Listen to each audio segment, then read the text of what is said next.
Howdy folks, welcome back to Grumpy Viking Tactical. I am your host, the Mighty Bjorn, and today for you, I am going to be doing a redux of the Isosceles stance. I am your host, the Mighty Bjorn, and let's get into today's video. I want to try and make this short, sweet, condense it quite a bit, because honestly, the previous video, I didn't feel I did very well when it came to talking about the Isosceles stance. The quality wasn't very good. It was honestly kind of rushed. It was late at night, and I didn't have my pistol holster. And bit of a caveat, there were some comments that was made about movement and stuff like that. Originally, I was going to do that video as a separate video.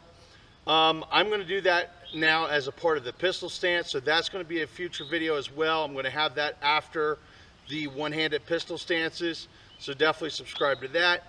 And one more thing, I want to also say thank you to any of the Patreons that are also supporting the channel. They're also helping make this happen because they're helping with supplying ammo and things of that nature.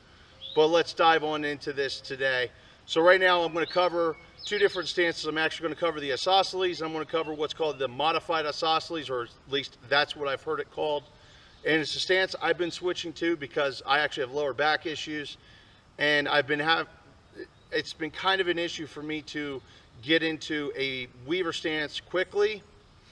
I've been finding it's a little bit easier for me to move around mobility wise. It's also a better stance if you're wearing body armor because it presents the plates. It presents your chest more. So let's just dive on into it. Let's get this over short, sweet, and quick. Now, real quick, I'll take the safety off. The magazine of my T-Sauce Raider is empty, and the chamber itself is empty. I checked it even before I started filming, but I will put the magazine back in and I will put the gun on safe. Now with the Isosceles stance, when you're in the stance and you get out your draw, your knees are slightly bent, your ass is a little bit out. As such, even though I don't have much of an ass, or at least that you can visibly see really, because these BDU pants. Essentially, your feet are shoulder width apart. Your toes are pointed straight forward towards your target. Your shoulders are square. When you bring your arms out, your arms are straight out.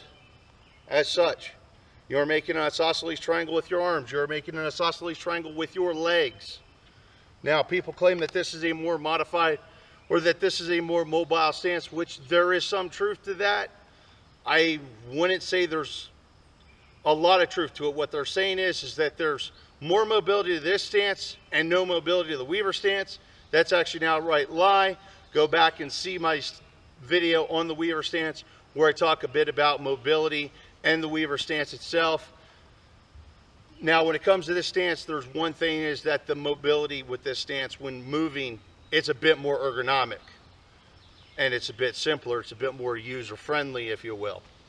Now, with the modified Isosceles, the only real difference is your left foot is forward. Your non-dominant foot is forward. Now, technically, you could have your dominant foot forward if you want to.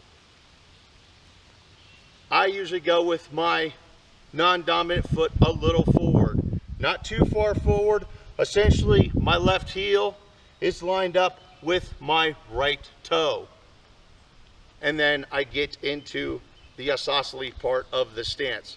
So this is a modified Isosceles, and I will show you a side view of said stance. Now, the reason I prefer this stance over the Isosceles, with the Isosceles you are in a full alignment, and as with training with hand-to-hand fighting and things of that nature, you don't want your feet to be square. If your feet are square and you get pushed on, it's easier to fall back, to get knocked over essentially. Where essentially if you have a foot forward and you get pushed on, you can put more pressure on your forward foot, or you can put pressure on your back foot if need be, on your back heel. So you got a bit more of an anchor point, which is why I prefer the modified Isosceles stance over the Isosceles stance. It feels like a more stable, aggressive stance, if you will. Now, when it comes to movement, like I said, it's a bit more user-friendly because your feet are pointed already in the direction that you may want to go. So if I want to go forward, I will lead off with my right foot.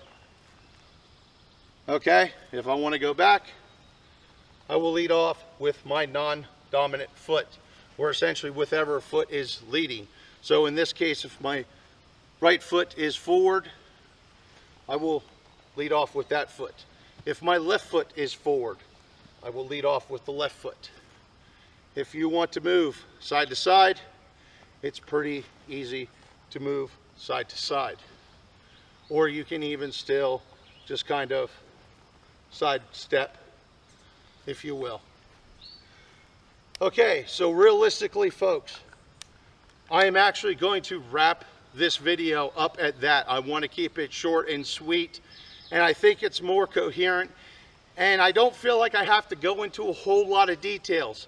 Either ways, folks, the next video I'm going to be covering a World War II style one-handed pistol stance, which is more of a blade stance, which honestly it's more of a target shooting stance, great for doing qualifying and target shooting, and then more of a modern one-handed pistol stance that's better for more combat self-defense, if you will.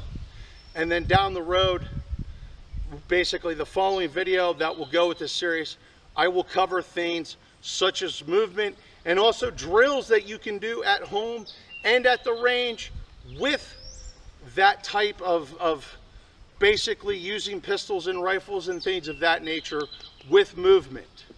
Anyway, folks, hopefully you all enjoyed this video. Thank you very much for tuning in, and have yourself a wonderful day.